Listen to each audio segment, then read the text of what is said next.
This is a stimulus update and daily news report. Got some important updates to share with you. New push for $2,000 stimulus checks and $1,000 back to school checks are going out. House conservatives are prepping to impeach President Biden.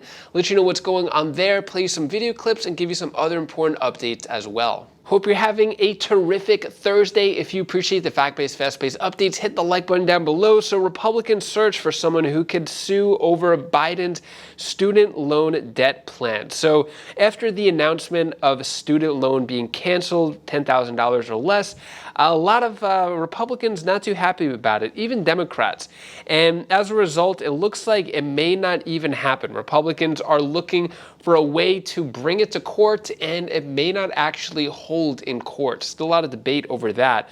When it comes to stimulus checks going out, direct payments, how to get a $1,000 back to school check from Assistance for Needy Families. So this is going out in East Idaho. So according to East Idaho News, that $1,000 per student, and every household can claim money for up to 3 students, which means it could actually be up to $3,000 per household. So this is going on in East Idaho. And then the $2,000 stimulus check. So stimulus check update, Pennsylvania governor pushes for $2,000 payments. So this has been going on for a while now, and Pennsylvania Governor Tom Wolf pushing for $2,000 relief checks. This past Monday, he appeared in county. What he said was, "We have these funds available. It's not fair to withhold them from taxpayers." Tom Wolf constantly pushing for those $2,000 stimulus checks. And just like we have in the country, as it is in Pennsylvania, there's a big bank account with billions of dollars in it that could be used for sending out stimulus checks, which is what Tom Wolf wants to do. Same thing going on in the state on a federal level. So Bernie Sanders presses Joe Biden on $2,000 stimulus checks, saying promises must be kept. This is in the past, but similar idea. There's around $800 billion still left in an account that could be sent out for stimulus checks, and it's not at the moment. So when is something going to be done? Well, I guess when people are so fed up and act out on it. People are struggling so much right now, and it's kind of ridiculous that not enough aid is being done. What do you think should be done? Let me know your thoughts on that. When it comes to President Biden and impeachment and a few other things, President Biden recently insulted half of America, supposedly. Take a look at what is said here by a Republican. Governor, I want to ask about something that President Biden said during remarks at a closed DNC reception this past week. He criticized what he called a, quote, extreme MAGA philosophy in your party. He said, quote, it's almost like semi-fascism. Do you see semi-fascism in your party at all? Horribly insulting. The fact that the president would go out and just insult half of America, because effectively half America votes Republican, half of America ultimately votes Democrat. It swings a little bit one way or the other. But effectively call half of America semi-fascist because he's trying to stir up controversy. He's trying to stir up this anti-Republican sentiment right before the election. It's horribly inappropriate. It's insulting, and people should be insulted by it, and he should apologize. So you don't see any elements of that at all in your party? Look, you can see elements of fascism and white supremacy all in America. Let's own that as Americans. There's no doubt. And we could say that, all the Democrats are communists. They're all ultra-socialist communists that just want to bring down our free capitalistic market. That's not true of Democrats either. So when we allow ourselves just to talk in these extremes, we polarize the country. We bring people further apart. If I remember, this was the guy, the candidate at the time to be president, that said he was going to bring everybody together, and then to call half of America fascists. Come on, he owes an apology. What are your thoughts? Do you agree, disagree by President Biden and his fiery speech, which I'll go over more in a moment? Were those grounds to be insulting half of America? Does that make sense? Let me know your thoughts on that. Meanwhile, House conservatives prep plans to impeach Biden.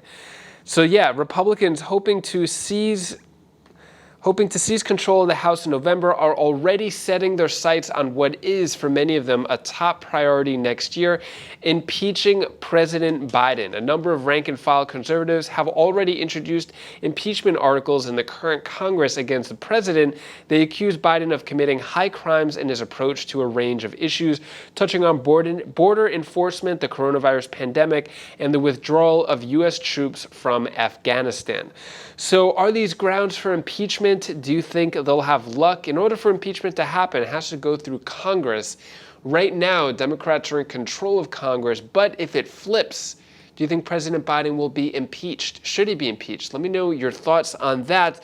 When it comes to President Biden's fiery speech, which was noted earlier, take a look at this video clip right here. 2020, you and 81 million Americans voted to save our democracy.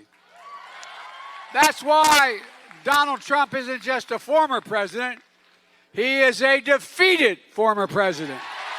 Americans are going to have to choose. You must choose. Will we be a country that moves forward or backward?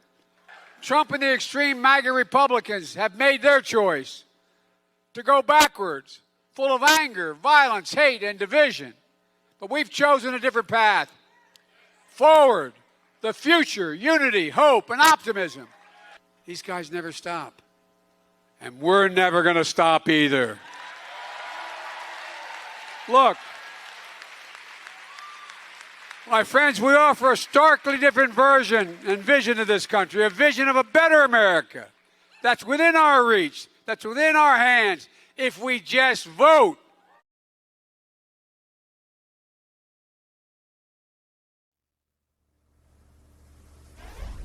President Biden speaking at a campaign rally in the D.C. suburbs of Rockville, Maryland. He also attended a fundraiser where he told donors, quote, "What we're seeing now is the beginning or the death knell of an extreme MAGA philosophy. It's not just Trump," he said.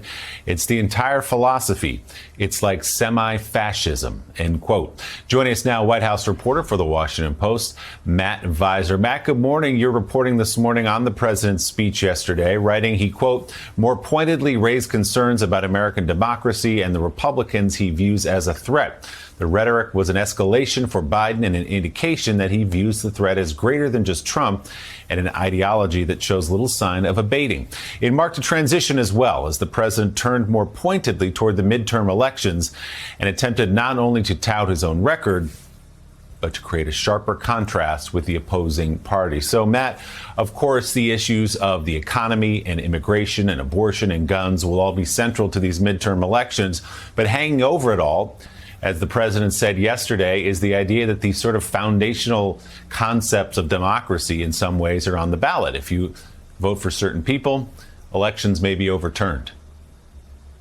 That's right, Willie. He really kind of had a transition last night to much more forcefully attacking Trump and the Republican ideology in a way that, frankly, he's often avoided as president. In the clip that you just played, he even named Donald Trump, something that he often refers to him as the former guy. So he's calling Trump by name and calling it semi-fascism. It's really a rise in the rhetoric for Biden and creating a more contrast ahead of the midterm elections. So he also touted a lot of what he views as his accomplishments, but really the shift last night to me seemed to be a willingness to take Trump head on.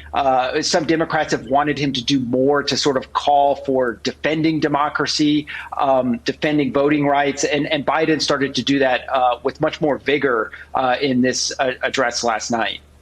The president last night, as we saw there, was shaking hands with Wes Moore. Wes is the Democratic nominee to be the next governor of the state of Maryland. Wes wanted Joe Biden on stage with him. Other Democrats do not. What is your sense of the role that this president will play in the midterm elections as he travels the country? It'll be interesting. I surveyed more than 60 campaigns over the course of last week, and very few candidates said they wanted Joe Biden to come be with them in their states or their districts in competitive races. So, he can go to deep blue areas of Maryland right outside of D.C. and appear with the gubernatorial candidate. Next week, he's heading to Pennsylvania. It's unclear if John Fetterman, who's in a very tight race, will join him. So I don't necessarily expect candidates to appear alongside Biden. They do want him to raise money, as he did last night, $1 million brought in a fundraiser in Bethesda, where Biden spoke.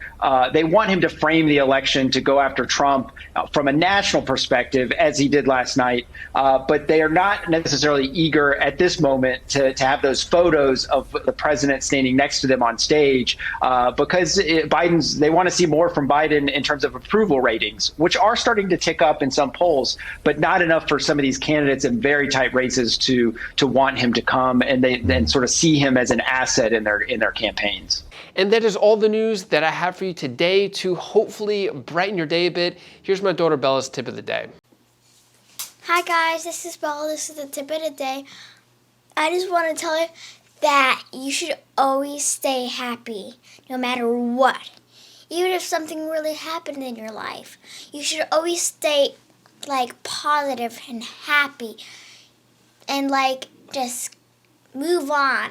And you should always be nice to others, so others don't be you should always treat others nice, because you have to treat others nice for other people to treat you nice sometimes. Sometimes that happens.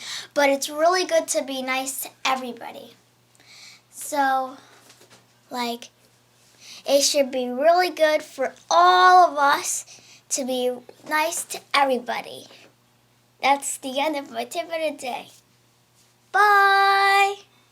Thank you so much for watching. Appreciate all of your support. Thanks for your patience. I know I'm kind of missing a couple of days here and there. Upload times or publishing times aren't on track. I'm trying to do my best to give you the latest updates. But anyways, if you want to check out any of my other videos, you could click right up here. And I'll see you in the next video. Take care. Be safe. Thank you for watching.